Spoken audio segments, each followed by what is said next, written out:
है guys, welcome to government jobs Gyan YouTube channel. Guys, आज की इस वीडियो में हम बात करेंगे एनसीईआरटी के recruitment notification online form apply process के बारे में। जी हाँ दोस्तों, national capital region transport corporation limited ने यहाँ पर junior engineer, programming associate, assistant और जूनियर मेंटेनर के खाली पदों को भरने के लिए नोटिफिकेशन रिलीज किया हुआ है।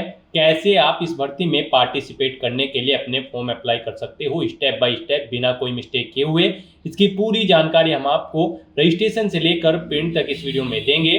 बस आपको इस वीडियो को स्किप के बिना शुरू से लेकर एंड तक देखना है। उसके बाद वीडियो पसंद आए तो इसे लाइक और शेयर कर दें। चैनल पर नए हो तो इसे सब्सक्राइब कर लें। साथ ही साथ आपको फॉर्म अप्लाई करते हुए जो भी प्रॉब्लम फेस हो रही है उन सभी का हल आपको इस वीडियो में मिल जाएगा। और हम आपको ये भी बताएंगे कि कौन सी वो कॉमन मिस्टेक है जिसे करने से आपका एप्लीकेशन फॉर्म रिजेक्ट हो सकता है। तो कैसे आपको अपना फॉर्म अप्लाई करना है जिससे आपका एप्लीकेशन फॉर्म यहाँ पर रिजेक्ट न हो, कैसे आप अपने फॉर्म को रिजेक्ट होने से बचा सकते हैं। साथ ही साथ कैसे आपको अपने डॉक्यूमेंट अपलोड करने हैं, फोटो और सिग्नेचर अपलोड करने हैं, कौन सा डॉक्यूमेंट कितने केबी में आपको अपलोड करना है, पूरी जानकारी आपको इस वीडियो में दी जाएगी। बस आपको एंड तक हमारे साथ इस वीडियो में बने रहना है। तो बिना कोई वक्त गंवाए चलिए शुरू करते हैं। आपको इस वीडियो के डिस्क्रिप्शन बॉक्स में हमारी वेबसाइट ind-sarkari-naukri.in के इस पेज का लिंक मिल जाएगा। यहाँ पर आपको इस भर्ती के रिगार्डिंग सभी डिटेल्स प्रोवाइड कर दी गई है। National capital region transport corporation NCERT राष्ट्रीय राजधानी क्षेत्र परिवहन निगम के अंतर्गत junior engineer, programming associate, assistant और जूनियर मेंटेनर के खाली पदों को भरने के लिए नोटिफिकेशन रिलीज हो चुका है। आप 24 अप्रैल 2025 तक अपने फॉर्म अप्लाई कर सकते हो। यहाँ पर ऑल इंडिया से आप ऑनलाइन अप्लाई कर सकते हो। उसके लिए आपको इस पेज को नीचे स्क्रॉल डाउन करना है। इंपोर्टेंट लिंक सेक्शन में आकर ऑफिशियल नोटिफिकेशन पीडीएफ लिंक पर क्लिक करके इस भर्ती के नोटिफिकेशन को ओपन कर लेना है और इसमें से आपको पूरी डिटेल रीड कर लेनी है। यहाँ पर आपको इस भर्ती के रिगार्डिंग सभी डिटेल्स प्रोवाइड कर दी गई है, जैसे कि क्या पोस्ट का नाम है, कितने के लिए नंबर ऑफ वैकेंसीज है, कौन सी कैटेगरी के लिए कितनी वैकेंसीज है, कैसे आप अप्लाई कर सकते हो, कब से कब तक अप्लाई कर सकते हो, क्या आपका एलिजिबिलिटी कौन सी पोस्ट के लिए होना चाहिए। यहाँ पर पूरी जानकारी आपको इस नोटिफिकेशन में दे दी गई है। आप सभी डिटेल्स यहाँ से चेक करें और उसके बाद अपना फॉर्म अप्लाई कर लें। फॉर्म अप्लाई करने के लिए भी आपको हमारी वेबसाइट के इसी पेज पर ही अप्लाई ऑनलाइन का ये लिंक दिया गया है। जैसे ही आप इस लिंक पर क्लिक करेंगे तो आपके सामने यहाँ पर एनसीईआरटी का ये ऑफिशियल पोर्टल ओपन होगा। गाइस, यहाँ पर अगर आपने पहले से रजिस्ट्रेशन कर रखा है तो आपको यहाँ पर साइन इन की स्टेप पर क्लिक करना है और लॉगिन करके अपना फॉर्म अप्लाई कर लेना है। और अगर आप इस भर्ती के लिए फर्स्ट टाइम अप्लाई करने जा रहे हो तो सबसे पहले यहाँ पर आपको अपना रजिस्ट्रेशन करना होगा। उसके लिए आपको न्यू रजिस्ट्रेशन का ये बटन दिया गया है, ये टैब दी गई है, आप इस पर क्लिक करें और अपना रजिस्ट्रेशन यहाँ पर कंप्लीट करके फॉर्म अप्लाई करें। रजिस्ट्रेशन करने से पहले आपको कुछ जनरल इंस्ट्रक्शन दिए गए हैं, आपको इन्हें केयरफुली रीड करना है। पेज को नीचे स्क्रॉल डाउन करना है, इस चेकबॉक्स को ओके करना है और फिर यहाँ पर आपको स्टार्ट एप्लीकेशन फॉर्म के इस ऑप्शन पर क्लिक कर देना है।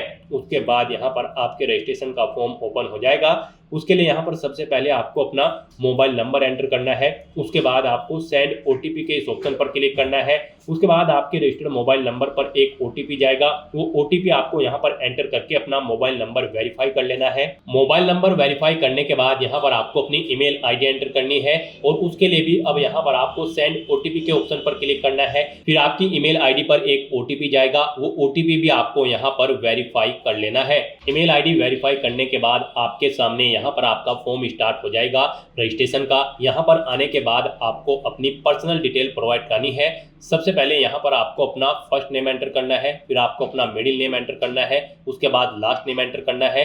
और अगर आपका मिडिल नेम और लास्ट नेम नहीं है तो आप इन कॉलम्स को खाली छोड़ सकते हैं, ये मैंडेटरी नहीं है। यहाँ पर जिन कॉलम के सामने रेड कलर का, जी हाँ दोस्तों, रेड कलर का ये चिन्ह बना हुआ है, वो डिटेल्स देनी आपको मैंडेटरी है। जिनके सामने ये चिन्ह नहीं है उन डिटेल्स को आप खाली भी छोड़ सकते हैं। उसके बाद यहाँ पर आपको अपने फादर का नाम एंटर करना है, फिर आपको अपनी मदर का नाम एंटर करना है। अगर आप मैरिड हो तो यहाँ पर आपको अपने हस्बैंड का नाम भी एंटर करना होगा। उसके बाद यहाँ पर आपको अपना जेंडर सेलेक्ट कर लेना है। फिर आपको पोस्ट सेलेक्ट करनी है, आप जिस पोस्ट के लिए अप्लाई करना चाहते हैं। यहाँ पर आप अपनी चॉइस के अकॉर्डिंग कोई भी पोस्ट सेलेक्ट करें, junior engineer, programming associate, assistant HR, assistant corporate hospitality और या फिर जूनियर मेंटेनर। और आप अपनी चॉइस के अकॉर्डिंग यहाँ पर कोई भी पोस्ट सेलेक्ट करें। हम आपको जूनियर इंजीनियर सिविल की पोस्ट के लिए अप्लाई करके दिखा रहे हैं, बाकी सब पोस्ट के लिए भी सेम ऐसे ही अप्लाई होगा, बस यहाँ पर एजुकेशनल क्वालिफिकेशन में चेंज होगा पोस्ट वाइज। उसके बाद यहाँ पर आपको अपनी नेशनलिटी सिलेक्ट कर लेनी है, फिर आपको अपनी कैटेगरी सिलेक्ट करनी है। उसके बाद यहाँ पर आपसे पूछा गया कि क्या आप ई एक सर्विसमैन हैं, अगर हैं तो यस करें और फिर यहाँ पर आप उसकी डिटेल दें, जैसे कि आपकी ज्वाइनिंग डेट, डिस्चार्ज डेट। और अगर आप नहीं हैं यहाँ पर ई एक सर्विसमैन तो आपको नो ऑप्शन सेलेक्ट करना है। फिर यहाँ पर आपको अपनी डेट ऑफ बर्थ सेलेक्ट कर लेनी है। उसके बाद आपको अपनी एग्जाम सिटी की प्रेफरेंस यहाँ पर देनी है, यानी कि एग्जामिनेशन सेंटर आप कहाँ पर जाते हैं, आप अपनी चॉइस के अकॉर्डिंग यहाँ पर ऑप्शन सेलेक्ट करें। 3 ऑप्शन आपको दिए गए हैं, आप अपनी चॉइस के अकॉर्डिंग ऑप्शन सेलेक्ट करें। जिसे आप फर्स्ट नंबर पर प्रेफरेंस देना चाहते हैं उसे आप फर्स्ट नंबर पर सिलेक्ट करें, जिसे सेकंड थर्ड पर देना चाहते हैं उसे आप सेकंड थर्ड पर यहाँ पर सिलेक्ट कर लें। उसके बाद यहाँ पर गाइज आपको अपना कोरोस्पोंडेंस एड्रेस एंटर करना है। यहाँ पर आप अपना एड्रेस एंटर करें, हाउस नंबर, विलेज। उसके बाद यहाँ पर आप अपना स्टेट सेलेक्ट करें। उसके बाद यहाँ पर आपको अपना डिस्ट्रिक्ट सेलेक्ट करना है। फिर यहाँ पर आपको अपना पिन कोड देना है और उसके बाद यहाँ पर आपको अपना परमानेंट एड्रेस एंटर कर देना है। और अगर आपका परमानेंट एड्रेस आपके कोरोस्पोंडेंस एड्रेस के अकॉर्डिंग सेम है तो आप इस चेकबॉक्स को ओके कर दें, ऑटोमेटिकली आपका परमानेंट एड्रेस आपके कोरोस्पोंडेंस एड्रेस के अकॉर्डिंग फिल हो जाएगा। फिर यहाँ पर आपको ये कैप्चा कोड इस बॉक्स में एंटर करना है, चेकबॉक्स को ओके करना है और फिर आपको सबमिट के इस ऑप्शन पर क्लिक कर देना है। उसके बाद आपकी सभी डिटेल्स लॉक कर दी जाएगी। आप इन्हें केयरफुली चेकआउट करें, कहीं पर कोई मिस्टेक है तो आप एडिट डिटेल्स ऑप्शन पर क्लिक करके एडिट कर लें, नहीं तो यहाँ पर बस अब आपको कंफर्म डिटेल्स इस ऑप्शन पर क्लिक कर देना है। इस तरह से यहाँ पर आपका ऑनलाइन रजिस्ट्रेशन प्रोसेस कंप्लीट हो चुका है। आपको एक एप्लीकेशन नंबर प्रोवाइड करा दिया गया है, आपको इसे केयरफुली नोट डाउन करके रख लेना है फ्यूचर यूज के लिए। और यहाँ पर बस अब आपको सेव एंड प्रोसीड नेक्स्ट इस ऑप्शन पर क्लिक कर देना है। नेक्स्ट यहाँ पर आपका एप्लीकेशन फॉर्म स्टार्ट हो चुका है। अब यहाँ पर आपको अपनी एजुकेशनल क्वालिफिकेशन की डिटेल प्रोवाइड करानी है। गाइस यहाँ पर हम आपको जूनियर इंजीनियर सिविल की पोस्ट के लिए अप्लाई करके दिखा रहे हैं। इसके लिए आपके पास 3 साल का डिप्लोमा होना चाहिए सिविल इंजीनियरिंग का, और बाकी की पोस्ट के लिए जो भी क्वालिफिकेशन रिक्वायर्ड है वो आप यहाँ से ऑफिशियल नोटिफिकेशन में से चेकआउट कर सकते हो और इनके अकॉर्डिंग आपको अपनी क्वालिफिकेशन की डिटेल यहाँ पर प्रोवाइड करानी है। यहाँ पर फॉर्म सभी पोस्ट का सेम भरा जाएगा, बस क्वालिफिकेशन सेक्शन में चेंज होगा। जिस पोस्ट की जो क्वालिफिकेशन रिक्वायर्ड है वो क्वालिफिकेशन आपको देनी होगी। यहाँ पर एजुकेशनल क्वालिफिकेशन के इस सेक्शन में सबसे पहले तो देनी है आपको अपनी 10वीं क्लास की डिटेल। यहाँ पर आप अपने बोर्ड का नाम एंटर करें। उसके बाद यहाँ पर आप पासिंग ईयर सिलेक्ट करें, कब आपने अपनी 10वीं क्लास पास आउट की है। उसके बाद यहाँ पर आपको अपने मार्क्स की परसेंटेज एंटर कर देनी है, कितने % मार्क्स आपने ऑब्टेन किए हैं। फिर यहाँ पर आपको अपनी 12वीं क्लास की डिटेल देनी है, यहाँ पर भी आपको बोर्ड का नाम देना है। फिर आपको पासिंग ईयर सेलेक्ट कर लेना है, कब आपने अपनी 12वीं क्लास पास आउट की है। परसेंटेज यहाँ पर आपको एंटर करनी है, 12वीं के अपनी कितने % मार्क्स आपने ऑब्टेन किए हैं। उसके बाद यहाँ पर अगर आपके पास कोई इसेंशियल क्वालिफिकेशन जो रिक्वायर्ड है तो उसकी डिटेल आपको देनी है, जैसे कि ITI, कोई डिप्लोमा या फिर ग्रेजुएशन या फिर BE BTech या फिर BSc, जो भी आपकी यहाँ पर क्वालिफिकेशन रिक्वायर्ड है। जैसे कि 3 साल का डिप्लोमा रिक्वायर्ड है जूनियर इंजीनियर सिविल के लिए, तो उसकी डिटेल यहाँ पर आपको देनी है। यहाँ पर आपको सबसे पहले देना है यूनिवर्सिटी का नाम, उसके बाद देना है आपको अपने कॉलेज का नाम। फिर यहाँ पर आपको अपनी क्वालिफिकेशन सेलेक्ट कर लेनी है, क्या है आपके पास 3 साल का डिप्लोमा है सिविल इंजीनियरिंग का, या फिर BE BTech की डिग्री आपने या फिर BSc इंजीनियरिंग में कर रखी है सिविल इंजीनियरिंग में। यहाँ पर आपकी पोस्ट के अकॉर्डिंग आपको ऑप्शन शो कर दिए जाएंगे, आप ऑप्शन सेलेक्ट करें। पासिंग ईयर सेलेक्ट करें, किस ईयर में आपने पास आउट की है। उसके बाद यहाँ पर आपको अपनी परसेंटेज देनी है, आपकी इस जो इसेंशियल क्वालिफिकेशन है इसमें आपने कितने % मार्क्स ऑब्टेन किए हैं। उसके बाद अगर आपने पोस्ट ग्रेजुएशन कर रखी है तो उसकी डिटेल भी आप सेम ऐसे ही यहाँ पर प्रोवाइड करा सकते हैं। नहीं कर रखी है तो आप इस सेक्शन को खाली छोड़ सकते हैं। उसके अलावा कोई और क्वालिफिकेशन है तो उसकी डिटेल दें, नहीं है तो इसे भी खाली छोड़ दें। फिर यहाँ पर आपको अपने वर्क एक्सपीरियंस की डिटेल लेनी है। अगर आपको एक्सपीरियंस है तो यहाँ पर आपको अपने एक्सपीरियंस की डिटेल देनी है, और अगर आपको एक्सपीरियंस नहीं है तो आप इस सेक्शन को भी खाली छोड़ सकते हैं। एक्सपीरियंस अगर आपको देना है तो सबसे पहले यहाँ पर आपको ऑर्गेनाइजेशन का टाइप सेलेक्ट करना होगा जिसमें आप कार्यरत थे, आपको एक्सपीरियंस है। वो ऑर्गेनाइजेशन प्राइवेट है, यूनियन गवर्नमेंट है, स्टेट गवर्नमेंट है या पब्लिक सेक्टर की है। आप अपने अकॉर्डिंग ऑप्शन सेलेक्ट करें, फिर ऑर्गेनाइजेशन का नाम दें। उसके बाद पोस्ट फ्रॉम डेट, यानी कि आपने किस डेट से ज्वाइन किया था वो डेट आप सेलेक्ट करें, कब तक आपने वर्क किया है वो डेट सिलेक्ट करें, अपनी डेजिग्नेशन यहाँ पर आप दें और ऐड/अपडेट के इस ऑप्शन पर क्लिक करके अपना वर्क एक्सपीरियंस ऐड कर दें। एक से ज़्यादा जगह वर्किंग एक्सपीरियंस है तो दोबारा से आप ये डिटेल प्रोवाइड करा के उसे ऐड कर सकते हो। इस तरह से यहाँ पर आपको अपनी एजुकेशनल क्वालिफिकेशन की डिटेल प्रोवाइड करा देनी है और उसके बाद आपको ये चेकबॉक्स ओके करना है, पेज को नीचे स्क्रॉल डाउन करना है और गाइस आपको सबमिट के इस ऑप्शन पर क्लिक कर देना है। फिर आपने जो ये क्वालिफिकेशन की डिटेल प्रोवाइड कराई है इसे लॉक कर दिया गया है, आपको इसे केयरफुली चेकआउट करना है। कहीं पर कोई मिस्टेक है तो आप एडिट डिटेल्स ऑप्शन पर क्लिक करके एडिट कर लें। सभी चीजें ओके हैं तो आप कंफर्म डिटेल इस ऑप्शन पर क्लिक कर दें। फिर आपको आपके डैशबोर्ड में दोबारा से रिडायरेक्ट कर दिया जाएगा। अब यहाँ पर आपको दोबारा से सेव एंड प्रोसीड नेक्स्ट इस ऑप्शन पर क्लिक करना है। नेक्स्ट यहाँ पर आपको अपने डॉक्यूमेंट अपलोड करने हैं।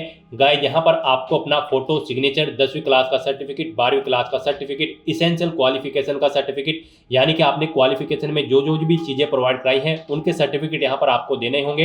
एक्सपीरियंस की डिटेल दी है तो आपको उसका भी सर्टिफिकेट यहाँ पर अपलोड करना होगा। यहाँ पर आपका फोटो और सिग्नेचर का जो फॉर्मेट होगा वो जेपीजी या फिर जेपीजी होगा। फोटोग्राफ का जो साइज होगा वो 10 KB से 200 KB के बीच में होना चाहिए। डायमेंशन आपके फोटो की 3.5 सेंटीमीटर इंटू 4.5 सेंटीमीटर होनी चाहिए। सिग्नेचर का साइज आपके 4 KB से 30 KB के बीच में होगा। डायमेंशन सिग्नेचर की 3.5 सेंटीमीटर इंटू 1.5 सेंटीमीटर होनी चाहिए। बाकी के जो डॉक्यूमेंट होंगे वो यहाँ पर 10 KB से 500 KB के बीच में होने चाहिए, जैसे कि आपका 10वीं का सर्टिफिकेट, 12वीं का सर्टिफिकेट या फिर कोई इसेंशियल क्वालिफिकेशन का सर्टिफिकेट, और ये PDF फॉर्मेट में होने चाहिए।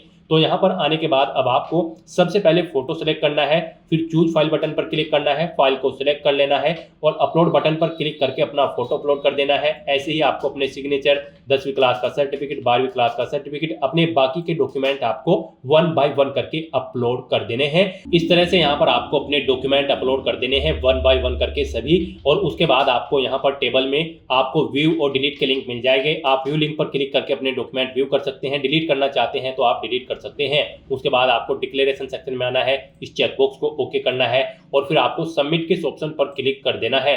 नेक्स्ट आपके सामने फीस पेमेंट का ऑप्शन ओपन हो जाएगा। गाइस यहाँ पर अगर आप जनरल, OBC, EWS कैंडिडेट हैं तो आपको 1000 रुपये फीस के रूप में जमा कराने होंगे, और अगर आप SC ST कैंडिडेट हैं तो आपको कोई फीस जमा नहीं करानी है, बिल्कुल फ्री ऑफ कॉस्ट आप अप्लाई कर सकते हो। यहाँ पर फीस का अमाउंट आप debit card, credit card, net banking fee या UPI के माध्यम से कर सकते हो। तो यहाँ पर आने के बाद आपको CC एवेन्यू के ऑप्शन को क्लिक करना है, इस चेकबॉक्स को ओके करना है और आपको प्रोसीड फॉर पेमेंट आपको इस ऑप्शन पर क्लिक कर देना है। यहाँ पर आप अपने एप्लीकेशन फॉर्म का प्रिंट आउट भी ले सकते हो। आप प्रिंट फॉर्म ऑप्शन पर क्लिक करके अपने एप्लीकेशन फॉर्म का एक प्रिंट आउट भी ले सकते हो। तो यहाँ पर अब आपको प्रोसीड फॉर पेमेंट इस ऑप्शन पर क्लिक करना है फीस पेमेंट करने के लिए। नेक्स्ट यहाँ पर आपको अपना फीस पेमेंट करना है। उसके लिए यहाँ पर आपको सबसे पहले अपनी बिलिंग इन्फॉर्मेशन देनी है। यहाँ पर आकर आपको अपनी कंट्री सेलेक्ट कर लेनी है, इंडिया या फिर जिस भी कंट्री से आप बिलोंग करते हैं। उसके बाद आप debit card, net banking, wallet या फिर UPI के माध्यम से अपना फीस पेमेंट कर सकते हो। UPI ID के थ्रू अगर आप अपना फीस पेमेंट करना चाहते हैं तो इस बॉक्स में आप अपनी UPI ID एंटर करें और अपना फीस पेमेंट कर दें। और अगर आप QR कोड के थ्रू फीस पेमेंट करना चाहते हैं तो यहाँ पर शो QR कोड के इस ऑप्शन पर क्लिक करके आपको एक QR कोड जनरेट कर लेना है और इसे स्कैन करके अपना फीस पेमेंट कर देना है। सक्सेसफुली फीस पेमेंट करने के बाद आपका एप्लीकेशन फॉर्म सबमिट हो जाएगा।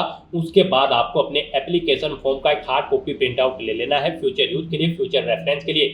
फॉर्म सबमिट होने के बाद आपको आपके डैशबोर्ड में डायरेक्ट कर दिया जाएगा। वहां से आप अपने एप्लीकेशन फॉर्म का स्टेटस भी चेकआउट कर सकते हो। तो दोस्तों ऐसे आप NCRTC की इस भर्ती के लिए अपना फॉर्म अप्लाई कर सकते हो स्टेप बाय स्टेप, बिना कोई मिस्टेक किए हुए। आज की इस वीडियो में बस इतना ही।